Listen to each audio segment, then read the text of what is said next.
Ya, serangan ke Amerika Serikat tidak mungkin karena jauh ya, tapi apakah ada serangan lain yang bisa dilakukan Iran, misalnya ancaman Iran untuk menutup Selat Hormuz bisa dilakukan karena bisa akan berdampak pada pasar global, Prof. Hik?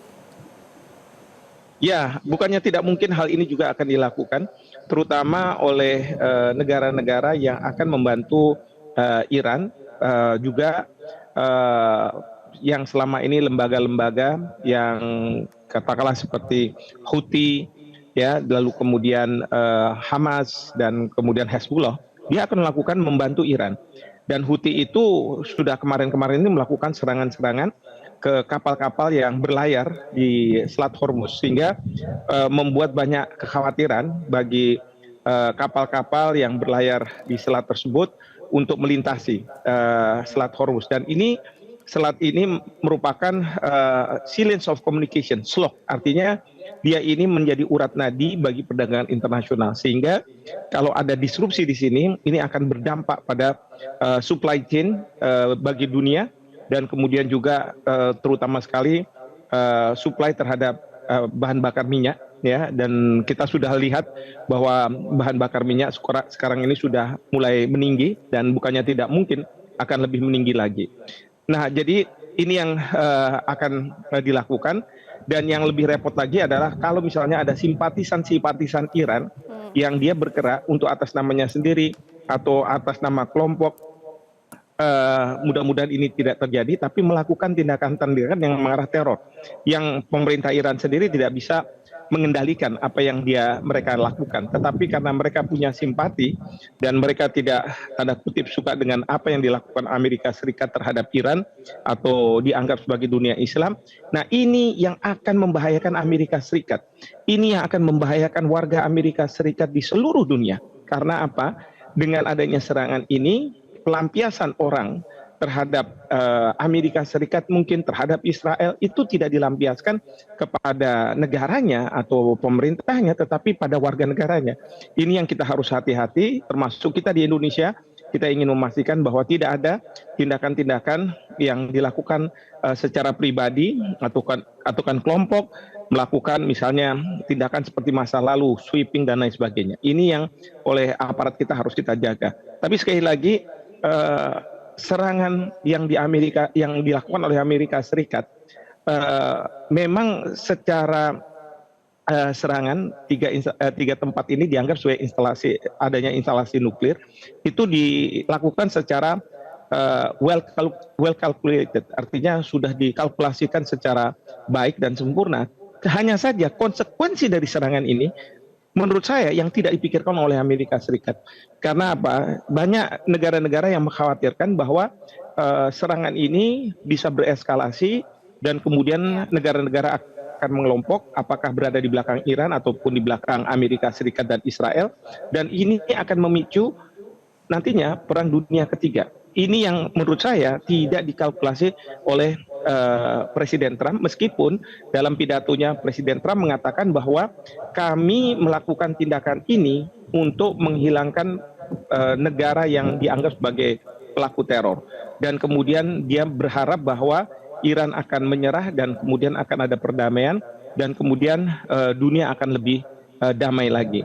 Namun demikian, saya lihat dari pernyataan-pernyataan sejumlah negara lain, ya, kalau Inggris itu mereka mendukung, kemudian juga Australia, kalau Jepang netral, Jepang menganggap bahwa ini harus kita cermati, tetapi ada negara seperti di Venezuela, di Kuba, yang sudah mengutuk Amerika Serikat atas tindakan agresinya dan melanggar pasal 2 ayat 4 Piagam PBB, seperti itu. Ya, konsekuensi serangan Amerika Serikat bagi eskalasi itu yang tidak dihitung ya. Bagaimana dengan reaksi negara pendukung Iran seperti Rusia dan China, Prof. Hik? Ya, ini yang saya belum lihat bagaimana reaksi mereka. Memang sebelum ada serangan Amerika Serikat, bahkan ketika Presiden Putin mungkin bertemu dengan Presiden kita Prabowo, beliau mengatakan bahwa Rusia bersedia apabila diminta untuk menjadi mediator. Namun demikian, ada kabar juga yang saya melihat di dalam media yang mengatakan antara Rusia, Iran, dan Korea Utara mempunyai perjanjian keamanan yang intinya adalah serangan terhadap satu negara berarti serangan pada negara lainnya. Nah, kalau misalnya memang betul ada perjanjian seperti itu, berarti serangan terhadap Iran oleh Amerika Serikat dianggap serangan terhadap Rusia dan Korea Utara. Nah, ini yang menjadi masalah besar sekali apabila ternyata Rusia dan Korea Utara akan ikut berada di belakang Iran untuk menghadapi Amerika Serikat. Sebenarnya kalau saya lihat Korea Utara, meskipun tidak ada kaitan misalnya di kawasan, tetapi sepanjang ada Amerika Serikat di situ, mereka bersedia untuk mendukung negara yang berhadapan dengan Amerika Serikat. Dan ini sudah ditunjukkan pada perang Ukraina dan kemungkinan besar juga pada perang Iran ini. Dan yang kita khawatirkan adalah Korea Utara memiliki senjata nuklir walaupun dia ikut dalam perjanjian Non-Proliferation Treaty. Ya, dan Iran tadi Menlu juga sudah mengatakan bahwa kami ini adalah peserta dari Non-Proliferation Treaty, sehingga sebenarnya kami tidak punya kemampuan untuk membangun senjata nuklir. Tapi itu yang selalu dibantah oleh Israel dan Amerika Serikat, bahwa meskipun Iran anggota dari Non-Proliferation Treaty, tapi tetap Iran mengembangkan kemampuan senjata nuklirnya. Tadi Prof. sempat singgung soal Perang Dunia Ketiga ya, Prof. Apakah artinya usia konflik ini akan semakin panjang, bahkan ancaman Perang Dunia Ketiga sudah di depan mata, Prof? Ya, ini akan semakin panjang bergantung pada bagaimana Iran dan negara-negara di dunia merespon. Jadi kalau Iran sekarang pertanyaannya adalah apakah dia akan melakukan apa yang dia janjikan, bahwa setelah diserang oleh Amerika Serikat, dia akan melakukan serangan yang lebih masif, baik itu ke Israel maupun ke Amerika Serikat. Saya tidak tahu bentuk serangannya seperti apa, tapi mereka sudah menjanjikan itu. Kalau ini diwujudkan, maka tentu akan menjadi kerepotan bagi Israel dan kemudian Amerika Serikat. Yang pasti saya lihat banyak warga negara Israel yang sekarang ini ingin keluar dari Israel karena kekhawatiran terhadap keamanan mereka, tetapi oleh pemerintah Israel ini dicegah, karena kalau misalnya mereka keluar, Israel kosong, nah nanti ini yang mudah untuk kemudian tanda kutip diduduki dan lain sebagainya oleh pihak lawan. Jadi sekali lagi ini tergantung dari respon Iran. Kedua, respon dari negara-negara. Saya sudah melihat ada beberapa negara yang mengatakan bahwa memang ini sudah tepat yang dilakukan oleh Amerika Serikat, sehingga kemampuan pengembangan senjata nuklir oleh Iran sekarang sudah dihilangkan. Tapi ada juga yang mengatakan tidak.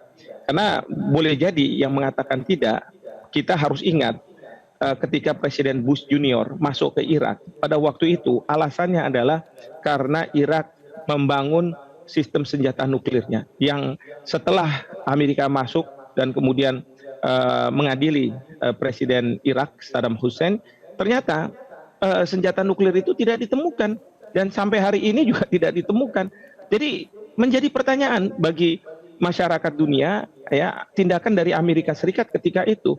Nah, ini yang dikhawatirkan akan berulang kembali, di mana alasan adanya senjata nuklir itu hanya sebagai alasan yang tidak ada dasarnya, tetapi alasan untuk supaya Amerika Serikat bisa melakukan serangan ke Iran, seperti itu. Baik, jadi kita masih melihat bagaimana nanti respon balasan dari Iran dan juga negara-negara lain pendukung ya. Tentu kita harapkan bahwa ancaman Perang Dunia Ketiga tidak ada ya, Prof. Terima kasih Guru Besar Hukum Internasional Universitas Indonesia Hikmahanto Juwana sudah bergabung bersama kami di Metro hari ini. Jelajahi cara baru mendapatkan informasi. Download Metro TV Extend sekarang.